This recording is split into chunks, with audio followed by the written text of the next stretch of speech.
તો આજે આપણે બનાવીશું ઇન્સ્ટન્ટ બની જાય તેવો પૌવા અને બટાકાનો ટેસ્ટી નાસ્તો. તો ચલો આપણે બનાવવાનું શરૂ કરીએ. તો પૌવા અને બટાકાનો ટેસ્ટી નાસ્તો બનાવવા માટે મેં અહીંયા 2 બાફેલા બટાકા લીધા છે અને 1 મોટી વાટકી આપણે અહીંયા જાડા પૌવા લીધા છે. તો પૌવાને મેં ચાળી અને સાફ કરીને લઈ લીધા છે. તો હવે આપણે પૌવાને મિક્સર જારની અંદર લઈ અને પીસી લઈશું.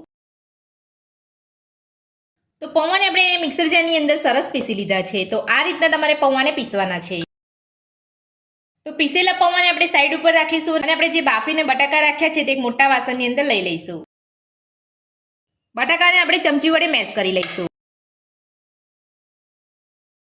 તો બાફેલા બટાકા આપણે અહીંયા મેશ કરી લીધા છે. તો હવે આપણે તેની અંદર ઝીણું સમારેલું ગાજર ઉમેરીશું, સાથે ઝીણી સમારેલી ડુંગળી ઉમેરીશું, ઝીણું સમારેલું ટામેટું ઉમેરીશું, અડધી ચમચી લીલા મરચાંની પેસ્ટ ઉમેરીશું, ઝીણા સમારેલા લીલા ધાણા ઉમેરીશું, અધકચરા પીસેલા કાચા સિંગદાણાનો ભૂકો ઉમેરીશું, નાની અડધી ચમચી હળદર પાવડર ઉમેરીશું, નાની 1 ચમચી ધાણા જીરું પાવડર ઉમેરીશું, 2 ચપટી જેટલો ગરમ મસાલો ઉમેરીશું, નાની અડધી ચમચી આખું જીરું ઉમેરીશું, સાથે જ સ્વાદ પ્રમાણે મીઠું ઉમેરીશું.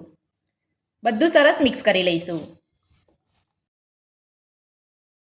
તો બધું જ આપણે સરસ મિક્સ કરી લીધું છે. તો હવે આપણે તેની અંદર પીસેલા પૌવા ઉમેરીશું.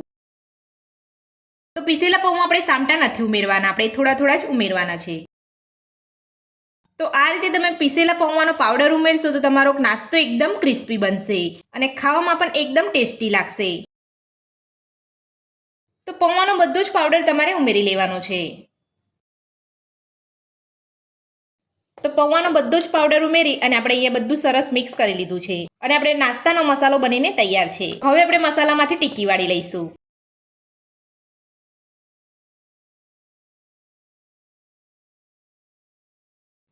તો આ રીતે તમારે મસાલામાંથી નાસ્તાની ટિક્કી વાળી લેવાની છે અને કિનારીને તમારે આ રીતે આંગળીની મદદથી કવર કરી લેવાની છે.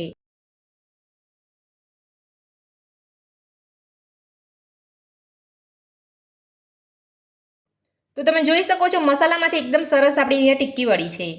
તો આ રીતે આપણે બધા જ મસાલામાંથી ટિક્કી બનાવી લઈશું.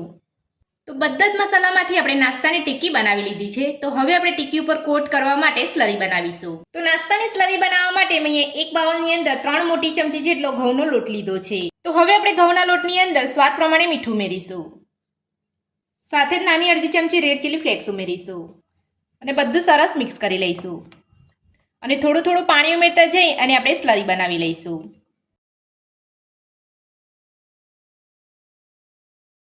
તો આ રીતે તમારે થોડું થોડું પાણી ઉમેરતા જઈ અને આપણે નાસ્તાની સ્લરી બનાવવાની છે.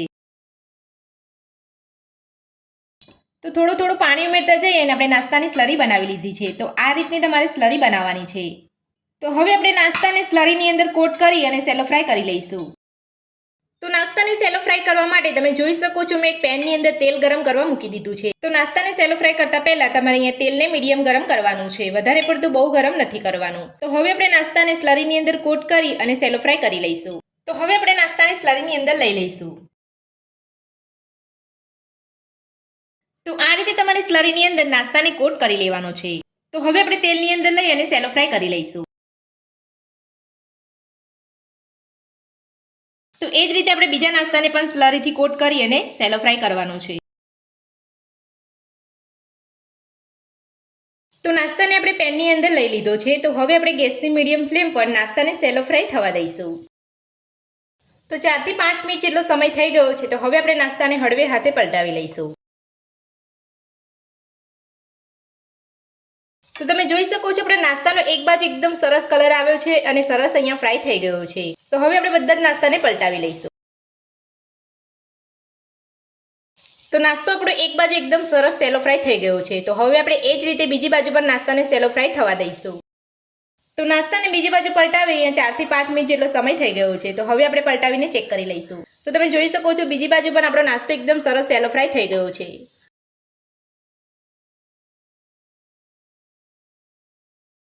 તો નાસ્તો આપણો બંને બાજુ એકદમ સરસ સેલો ફ્રાય થઈ ગયો છે. તો હવે આપણે નાસ્તાને કાઢી લઈશું. તો આ જ રીતે આપણે બધો જ નાસ્તો સેલો ફ્રાય કરી લઈશું. તો ઇન્સ્ટન્ટ બનીને તૈયાર થઈ જાય તેવો પૌવા અને બટાકાનો ક્રિસ્પી અને ટેસ્ટી નાસ્તો બનીને આપણો તૈયાર છે અને આપણે એક પ્લેટની અંદર સર્વ પણ કરી લીધો છે. તો તમે જોઈ શકો છો આપણો નાસ્તો ઉપરથી એકદમ ક્રિસ્પી અને અંદરથી એકદમ સોફ્ટ બન્યો છે. તો આ પૌવાનો ટેસ્ટી નાસ્તો બનાવવાની રીત તમને મારી કેવી લાગી મને કોમેન્ટ બોક્સમાં કોમેન્ટ કરીને જરૂરથી જણાવજો. આજની રેસીપી પસંદ આવી હોય તો વિડીયોને લાઇક કરજો, ચેનલને સબસ્ક્રાઇબ કરજો, તમારા મિત્રોને જરૂરથી શેર કરજો. Thank you.